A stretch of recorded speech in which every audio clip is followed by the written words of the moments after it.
بسم اللہ الرحمن الرحیم۔ پچھلے حصے میں ہم نے غزوہ خیبر کے بارے میں پڑھا ہے اور پچھلے 4 سے 5 حصوں میں غزوہ خیبر کے بارے میں تفصیلی ذکر کیا گیا۔ ابھی ہم غزوہ خیبر سے واپسی کے متعلق ذکر کریں گے۔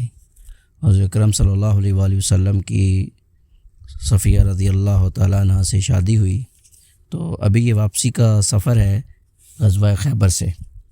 راستے میں جو واقعات پیش آئے ابھی اس کا ذکر پیش خدمت ہے۔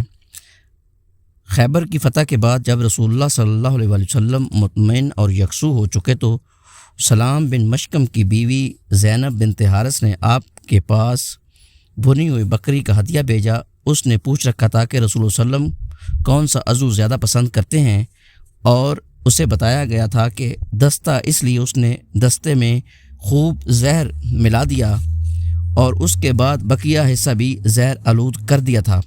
پھر اسے لے کر وہ رسول اللہ صلی اللہ علیہ وسلم کے پاس آئی اور آپ کے سامنے رکھا تو آپ نے دستہ اٹھا کر اس کا ایک ٹکڑا چبایا، لیکن نگلنے کے بجائے تھوک دیا۔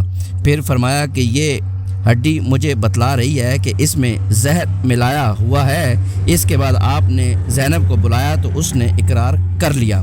آپ نے پوچھا کہ تم نے ایسا کیوں کیا؟ اس نے کہا میں نے سوچا کہ اگر یہ بادشاہ ہے تو ہمیں اس سے راحت مل جائے گی، اور اگر نبی ہے تو اسے خبر دے دی جائے گی۔ اس پر آپ نے اسے معاف کر دیا۔ اس موقع پر آپ کے ساتھ حضرت بشر بن برا بن معرور رضی اللہ تعالیٰ عنہ بھی تھے۔ انہوں نے ایک لقمہ نگل لیا تھا جس کی وجہ سے ان کی موت واقع ہو گئی۔ روایت میں اختلافات ہے کہ آپ نے اس عورت کو معاف کر دیا تھا یا قتل کر دیا تھا۔ تطبیق اس طرح دی گئی ہے کہ پہلے تو آپ نے معاف کر دیا تھا، لیکن جب حضرت بشر رضی اللہ تعالیٰ عنہ کی موت واقع ہو گئی تو پھر قصاص کے طور پر قتل کر دیا گیا۔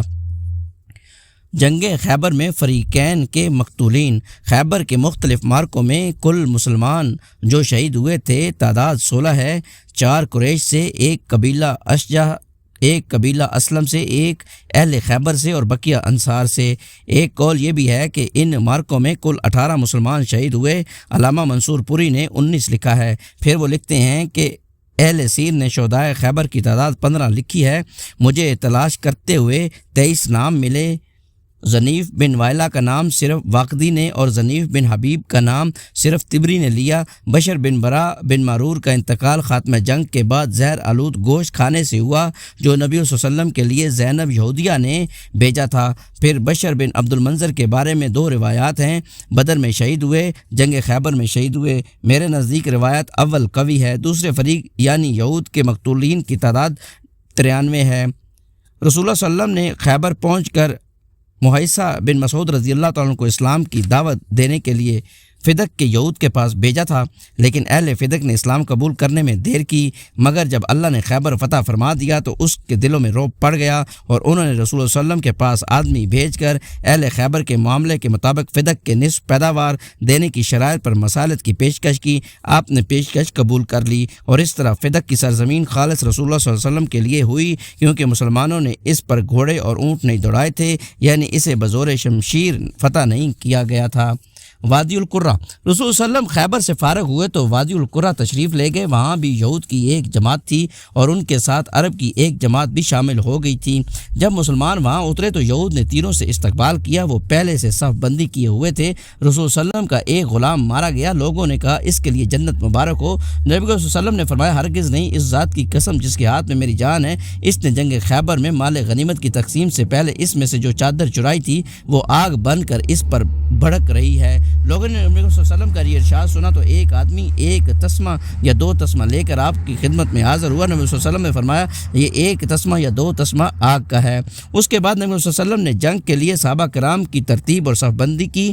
پورے لشکر کا علم حضرت سعد بن عبادہ کے حوالے کیا۔ ایک پرچم حباب بن مندر کو دیا اور تیسرا پرچم عبادہ بن بشر کو دیا۔ اس کے بعد آپ نے یہود کو اسلام کی دعوت دی، انہوں نے قبول نہ کیا اور ان کا ایک آدمی میدان جنگ میں اترا۔ ادھر سے حضرت زبیر بن عوام رضی اللہ تعالیٰ عنہ نمودار ہوئے اور اس کا کام تمام کر دیا۔ پھر دوسرا آدمی نکلا، حضرت زبیر نے اسے بھی قتل کر دیا۔ اس کے بعد ایک اور آدمی میدان میں آیا، اس کے مقابلے کے لیے حضرت علی رضی اللہ تعالیٰ نکلے اور اسے قتل کر دیا۔ اس طرح رفتہ رفتہ ان کے 11 آدمی مارے گئے۔ جب ایک آدمی مارا جاتا تو نبی صلی اللہ علیہ وسلم باقی یہودیوں کو اسلام کی دعوت دیتے۔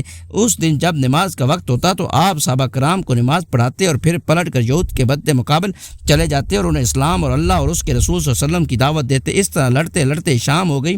دوسرے دن صبح آپ پھر تشریف لے گئے، لیکن ابھی سورج نیزہ برابر بھی بلند نہ ہوا ہوگا کہ ان کے ہاتھ میں جو کچھ تھا اسے آپ کے حوالے کر دیا، یعنی آپ نے بزور قوت فتح حاصل کی اور اللہ نے ان کے اموال آپ کو غنیمت میں دیے۔ صحابہ کرام کو بہت سارا ساز و سامان ہاتھ آیا۔ رسول صلی اللہ علیہ وسلم نے وادی القریٰ میں 4 روز قیام فرمایا اور جو مال غنیمت ہاتھ آیا تھا اسے صحابہ کرام پر تقسیم فرما دیا، البتہ زمین اور کھجور کے باغات کو یہود کے ہاتھ میں رہنے دیا اور ان کے متعلق ان سے بھی اہل خیبر جیسا معاملہ طے کیا۔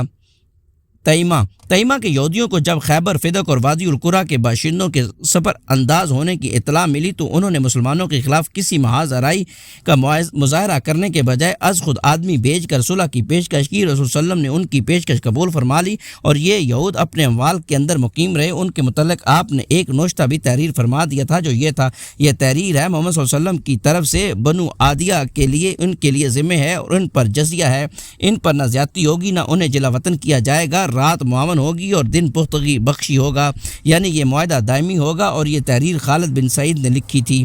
مدینہ کو واپسی۔ اس کے بعد رسول صلی اللہ علیہ وسلم نے مدینہ واپسی کی راہ لی۔ واپسی کے دوران لوگ ایک وادی کے قریب پہنچے تو بلند آواز سے اللہ اکبر لا الہ الا اللہ کہنے لگے۔ رسول صلی اللہ علیہ وسلم نے فرمایا: اپنے نفسوں کے ساتھ سہولت برتو، تم لوگ کسی بہرے اور غیب کو نہیں پکار رہے ہو بلکہ اس ہستی کو پکار رہے ہو جو سننے والے اور قریب ہے۔ نیز اثناء راہ میں ایک بار رات بھی سفر جاری رکھنے کے بعد آپ نے اخیر رات میں راستے میں کسی جگہ پڑاؤ ڈالا اور حضرت بلال کو یہ تاکید کر کے سو رہے کہ ہمارے لیے رات پر نظر رکھنا، یعنی صبح ہوتے ہی نماز کے لیے بیدار کر دینا۔ لیکن حضرت بلال کی بھی آنکھ لگ گئی، وہ پورب کی طرف منہ کر کے اپنی سواری پر ٹیک لگائے بیٹھے تھے کہ سو گئے۔ پھر کوئی بھی بیدار نہ ہوا یہاں تک کہ لوگوں پر دھوپ آ گئی۔ اس کے بعد سب سے پہلے رسول صلی اللہ علیہ وسلم بیدار ہوئے، پھر لوگوں کو بیدار کیا گیا اور آپ اس وادی سے نکل کر کچھ آگے تشریف لے گئے۔ پھر لوگوں کو فجر کی نماز پڑھائی۔ کہا جاتا ہے کہ یہ واقعہ کسی دوسرے سفر میں پیش آیا تھا۔ خیبر کے مارکوں کی تفصیلات پر غور کرنے سے معلوم ہوتا ہے کہ نبی صلی اللہ علیہ وسلم کی واپسی یا تو 7 ہجری کے سفر کے اخیر میں ہوئی تھی یا پھر ربیع الاول کے مہینے میں۔ سریہ ابان بن سعید نبی صلی اللہ علیہ وسلم سارے سپہ سالاروں سے زیادہ اچھی طرح یہ بات جانتے تھے کہ حرام مہینوں کے خاتمے کے بعد مدینہ کو مکمل طور پر خالی چھوڑ دینا تدبر اور دور اندیشی کے بالکل خلاف ہے۔ حالانکہ مدینہ کے گرد و پیش ایسے بدو مقیم ہیں جو لوٹ مار اور ڈاکہ زنی کے لیے مسلمانوں کی غفلت کے منتظر رہتے ہیں۔ اس لیے جن ایام میں آپ خیبر تشریف لے گئے تھے، انہی ایام میں آپ نے بدوؤں کو خوف زدہ کرنے کے لیے ابان بن سعید رضی اللہ تعالیٰ عنہ کی کمان میں نجد کی جانب ایک سریہ بھیج دیا تھا۔ ابان بن سعید اپنا فرض ادا کر کے واپس پلٹے تو نبی صلی اللہ علیہ وسلم سے خیبر میں ملاقات ہوئی۔ اس وقت آپ خیبر فتح کر چکے تھے۔ اغلب یہ ہے کہ یہ سریہ سفر 7 ہجری میں بھیجا گیا تھا۔ اس کا ذکر صحیح بخاری میں آیا ہے۔ حافظ ابن حجر لکھتی ہے کہ مجھے اس سریے کا حال معلوم نہ ہو سکا۔